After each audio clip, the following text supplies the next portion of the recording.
જૂનાગઢ શહેર સહિત સમગ્ર રાજ્યભરમાં શિક્ષણના ખાનગીકરણને લઈને ગુજરાત કોંગ્રેસ પ્રમુખ અમિત ચાવડાએ જૂનાગઢ ખાતેથી મંતવ્ય ન્યૂઝ સાથેની ખાસ વાતચીતમાં જણાવ્યું હતું કે સરકારે શિક્ષણ મામલે સતંદર નિષ્ફળ ગઈ છે। શિક્ષણ એ સરકારની પ્રાથમિકતા છે। લોકો જે ટેક્સ ચૂકવે છે તે પૈસાથી સ્વરાજ્યની સંસ્થાઓનું બજેટ બનતું હોય છે અને એ પૈસાનો હિસાબ માંગવો એ પ્રજાની ફરજ હોય છે। સમગ્ર રાજ્યની અંદર જે રીતે એલન અને આકાશ ઇન્સ્ટિટ્યૂટને લઈને ક્યાંક ને ક્યાંક જે શાળાઓની પ્રાઇવેટીકરણ સાથે સાઠગાંઠ ચાલી રહી છે તે જે મુદ્દો છે હાલ સમગ્ર રાજ્યમાં લોકમુખે ચર્ચાઈ રહ્યો છે। શિક્ષણ જગત માટે ખૂબ કલંકિત ઘટના કહી શકાય।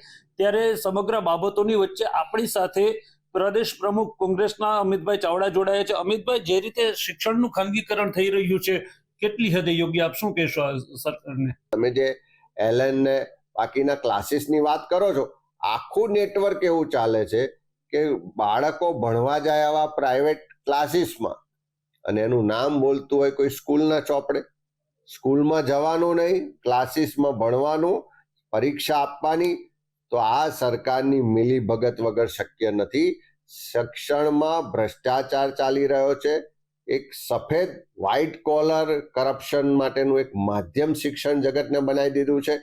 વ્યવસાય જાણે કમાવા માટેનો ધંધો બનાવ્યો હોય અને સરકારમાં બેઠેલા લોકો જાણે એમાંથી કરપ્શન કરીને તિજોરીઓ ભરવાની હોય એવી નીતિથી આ સરકાર ચાલે છે। એના કારણે ગુજરાતમાં શિક્ષણની ઘોર ખોદાઈ ગઈ છે। સરકાર જેવું કોઈ છે નહીં, કાયદો વ્યવસ્થાની પરિસ્થિતિ પડી ભાગી છે। કોઈ પોલીસ પ્રશાસન તંત્ર સરકારનો હવે કોઈ ડર રહ્યો નથી અને એટલા જ માટે શિક્ષણમાં પણ એક મંત્રી આમ કે બીજા મંત્રી ચૂપ રહે, કાં તો એમને ખબર નથી, કાં તો ઈચ્છા શક્તિ નથી, કાં તો એમની સામેલગીરીથી એમના આશીર્વાદથી આ બધું ખોટું થઈ રહ્યું છે એટલે છુપાવવાનો પ્રયત્ન થાય છે। સરકાર જો મુખ પ્રેક્ષક બનીને જોઈ રહેતી હોય એનો સ્પષ્ટ મતલબ છે કે સરકારના લોકો ભણેલા છે। મોટું કમિશન એલએન જેવી સંસ્થામાંથી સરકારમાં પહોંચતું હશે અને એટલા જ માટે સરકાર ચૂપ છે, એટલા જ માટે મિનિસ્ટરો ભાગી રહ્યા છે, એટલા જ માટે આવી લૂંટ જે ચાલી રહી છે એને કોઈ રોકવા વાળું નથી। એનો સ્પષ્ટ મતલબ છે કે સરકારમાં બેઠેલા લોકોની નીતિ ને નિયત આ ગુજરાતનું શિક્ષણ જે એક સમયે શ્રેષ્ઠ શિક્ષણ કહેવાતું, આખા દેશમાં નંબર આવતા, એના બદલે આપણે બધી જ રીતે પાછા પડી રહ્યા છે।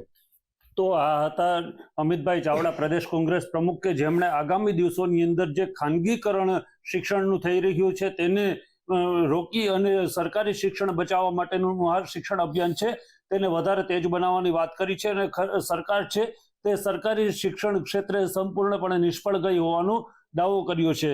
ભાવિક જોશી, મંતવ્ય ન્યૂઝ, જૂનાગઢ।